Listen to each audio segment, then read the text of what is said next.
Chapter 2. Gusto ko lang naman na sabihin mo sa kanya kung ano ang totoo. Hindi yung ganito na ginagawa mong tanga ang tao, Max. Seryosong sabi ni Tristan habang nakaupo at nakatingin lang sa akin. Diba sabi ko naman sa'yo, nagising na lang ako bigla na hindi ko na siya mahal. Ganun lang yon, Tristan. Kaya tigilan mo na ako. Please lang kung gusto mo pang maging magkaibigan tayong dalawa. Seryosong sabi ko nasa kanya. Basta ito lang ang masasabi ko. I love Kira now. Tapos ang usapan. Sabi ko kay Ziggy at Tristan. Okay, tama na yan. Awat na. Eto inumin niyo muna. Biglang sabi sa amin ni Ziggy na ngayon nga ay isa-isa nang inaabot sa amin ang 2 basong hawak-hawak nito na may lamang vodka. Kaya nagkatinginan kaming dalawa ni Tristan at ngayon nga ay pareho na din kaming nakasandal dito sa malambot na sofa habang pinagmamasdan lang yung basong may lamang vodka at kung kailan namin ito balak inumin. Ayan, para kumalma naman kayong dalawa. Hayaan na lang natin si Max kung saan siya magiging masaya. Nandyan na yan Kaysa naman mag-away pa kayong dalawa ng dahil lang dyan. Tandaan niyo matagal na tayong magkaibigan at ayaw kung masira yun ng dahil lang sa isang babae.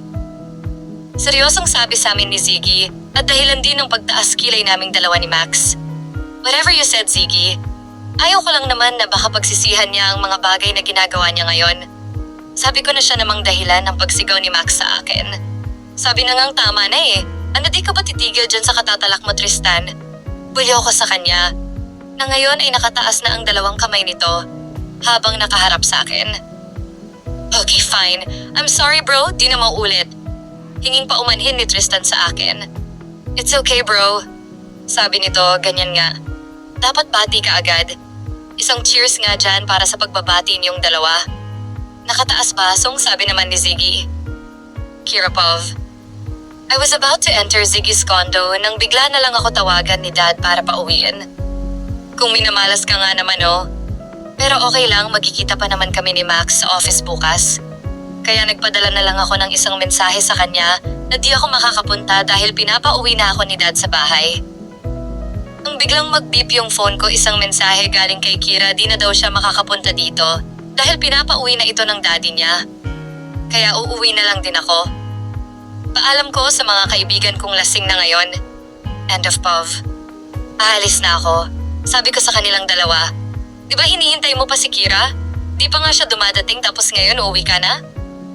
Tanong sa akin ni Ziggy na ngayon ay busy nakaka-scroll ng kanyang phone.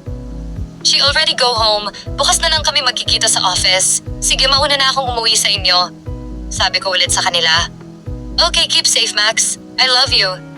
Pabirong sabi ni Ziggy kaya napatawa kaming 3. Gago, sige, maiwan ko na nga kayong dalawa dyan. Napakamot na lang ako sa ulo ko. Bad trip dahil makikita ko na naman ulit ang babaeng yon pag uwi ko ng bahay. Bahala na nga siguro, tulog na din naman yon. Kaya binilisan ko ang pagmamaneho ng sasakyan ko dahil inaantok na talaga ako. Katliapov. Bigla akong nagising dahil na rin siguro sa gutom na naman ako. Kaya mabilis na akong bumangon at nagtungo papuntang kitchen namin. Di pa rin pala umuwi si Max? Kahit ganun yon, di ko pa rin talaga maiwasan na hindi mag-alala sa kanya. Lalo na at lasing na ito kung umuwi ng bahay. Nang biglang bumukas yung pinto at siya naman pagpasok ni Max. End of Pov. Max. Shut up. Galit na sabi nito sabay padabog na isinara ang pinto. You're drunk again, Max? Mahinahon kong sabi sa kanya. Just leave me alone, Kath. Saka ano bang pakialam mo if I'm drunk or not? Galit na sabi nito na ngayon ay nasa harapan ko na at tiimbagang na naman na nakatingin ito sa akin. Nag-aalala lang naman ako sa'yo Sabi ko sa kanya. Nag-aalala? For me, why Katlia, why? Bulyo ni Max sa akin dahilan upang magulat ako sa sigaw niya. Kasi nga mahal kita kahit alam kong di mo na ako mahal. Seryosong sabi ko kay Max na ngayon nga ay pinipigilan ko na ang pagpatak ng aking mga luha. Mabuti naman at alam mo, Kath. Inis na sabi niya sa akin. May mahal ka na bang iba? Kaya di mo na ako kayang mahalin? Tanong ko kay Max habang nagpupunas na ako ng mga luha ko ngayon. Oo, meron na, kaya tigilan mo na ako. At gumising ka na sa katotohanan na hindi na kita mahal at hindi na maibabalik yung dating tayo. Inis na sabi ko kay Kath na ngayon ay nakikita kung nagpupunas na kanyang mga luha habang humihikbi at nakatingin na lang sa sahig.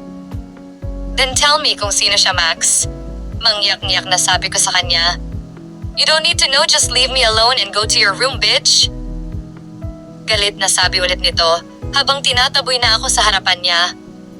Okay, then let me help you go to room. Nakangiting sabi ko sa kanya, kahit nasa kaloob-looban ko, ay para na akong sinasaksak ng 1,000 beses. Ganun yung feeling.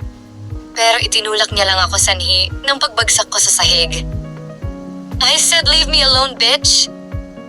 Sabi ulit nito sabay sampal sa akin ang napakalakas dahilan ng grabing pag-iyak ko.